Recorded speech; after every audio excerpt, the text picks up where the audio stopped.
if Superman, Batman, and Wonder Woman join forces in a whole new cinematic universe?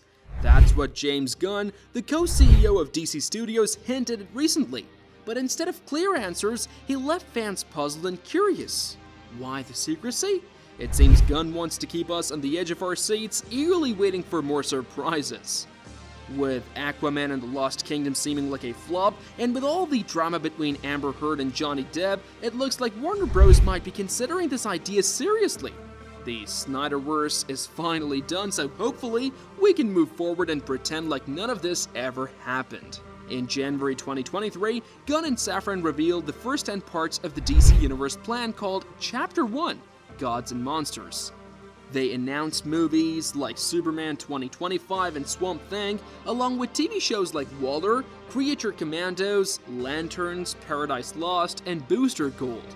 They said actors from the previous DCEU movies like Miller, Gadot, Momoa, and Levy could return, but Superman would start a new story. James Gunn is an amazing director who does incredible things with movies. In 1938, DC released the first Superman story in Action Comics #1. Superman became hugely popular and paved the way for the superhero genre in comic books. During the golden age of comics, which followed, DC introduced many other superheroes, including Batman in 1939 and Wonder Woman in 1941. The Licensing Corporation of America, originally known as Superman Inc., played a big role in boosting the success of these characters. They marketed DC's superheroes through different products and managed their appearances in other media. In the first half of the 1950s, superhero comics became less popular. But Superman, Batman, and Wonder Woman comics stayed strong. DC stopped making other superhero comics and focused on genres like science fiction, westerns, and crime dramas. Then in 1956, editor Julius Schwartz started bringing back superhero comics. In Showcase number 4, released in October 1956, writer Robert Kanigher and artist Carmine Infantino introduced a modern version of The Flash, kicking off the Silver Age of comics. New versions of classic heroes like Green Lantern and Hawkman also appeared. Superheroes became popular again, and DC's success led other companies like Marvel Comics to make superhero comics too. In 1966, a live-action Batman TV show with Adam West and Burt Ward premiered on ABC, boosting the superhero genre's popularity even more. James Gunn took Guardians of the Galaxy from being just a niche favorite to something everyone knows. Gunn is really talented and has lots of cool ideas. After the first table read of the Superman screenplay, Warner Bros. And DC Studios are fast-tracking the movie. Other planned DCU projects are also getting ready to move forward, like Supergirl, Woman of Tomorrow, Waller, and the animated Creature Commandos. Creature Commandos will be the first project set in the new DCU, while Superman will be the first live-action one. Superman will have lots of superheroes, villains, and a big cast of his friends and supporting characters. It's going to be a huge production because there's a lot of pressure on it to not just do well, but to save DC's movie future right from the start. The movie is facing a lot of pressure because of the collapse of the DCEU, which is worse than we thought. But every new detail we hear about the film makes me more confident that it can give audiences what they want from a new Superman series. We are eager to see the full costumes and learn more about the plot, but don't trust everything you hear right now because there haven't been many real leaks. Superman can't just be a good superhero movie, it has to be a great one. It needs to be epic and at least as good as the first 2 Richard Donner films in the franchise. If it underperforms again, it could seriously hurt the character and the DC brand for years to come. If you think that's too much to ask, consider this. We've had 9 failed DCEU movies in 5 years, and 44 years of Superman movies that didn't meet expectations. It's a lot of disappointment. We're just saying, it's going to take a big effort to fix that. One movie might not be enough, but it needs to be a huge success to prove that DC can still make great movies. We believe that for Superman to be considered a big success, it should earn at least $700 to $750 million at the box office. This is based on past performances of similar movies and importance of this franchise.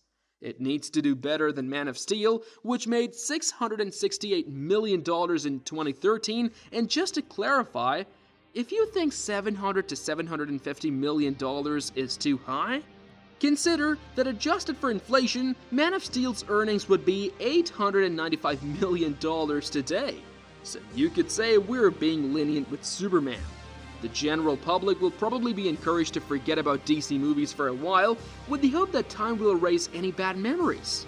Then they'll be told about the new set of films coming out. But sometimes artists can get carried away with their dreams. They're so focused on what they imagine that they forget about reality. That's where Peter Safran comes in. He's the producer, the one who keeps things practical and stops Gunn from getting too carried away. Safran is really good at managing business stuff. He's worked with big stars like Brad Pitt and Adam Sandler, so he knows how to deal with big egos and keep things under control. He's also produced lots of movies, including some in the Snyderverse, so he knows what works and what doesn't. The MCU has a big problem. They don't respect the original Marvel stories. Even though there's been great writing for years that brings these characters to life, Marvel ignores it. For example, when Ali Salim directed Secret Invasion, he was told to ignore the comics and it didn't turn out well. I mean, you wouldn't direct Moby Dick without understanding Captain Ahab's obsession. You wouldn't write Wuthering Heights without getting Heathcliff's complex character. Comic books are just as important as classic literature. It's wrong to ignore these well-crafted stories and think you can do better. These characters aren't toys for you to play with. You have the honor and responsibility to tell their stories. In the beginning, the MCU was groundbreaking. You had awesome characters with interconnected stories that flow together smoothly. Each story drew moviegoers into theaters one after another. But now, the MCU is getting too big and overwhelming itself. To understand everything, you have to watch hours and hours of content, and honestly, a lot of it isn't great. Instead of leading audiences willingly from one project to the next, it feels like they're being forced to consume content. And no, we're not against big movie events. There are rumors that Gunn is setting up the Kingdom Come storyline, which is exciting. But you should be able to bring all your characters together for an epic event without making every single piece of content necessary to understand it. You don't always need one big villain like Thanos. It worked for him, but it shouldn't be the only way. Make movies where the Flash fights Captain Cold or Batman fights Clayface. Then you can build up to a Justice League team-up. This approach keeps things fresh and avoids making the storyline too complicated. Your writers aren't tied to a strict timeline, so they can really dive into the source material and get creative. Fans will appreciate these cool additions, especially if you take some risks along the way. So let's give it one more shot. Maybe this time, it will all come together. So do share your thoughts in the comments below. Also, don't forget to hit the like button. Until next time, see you all.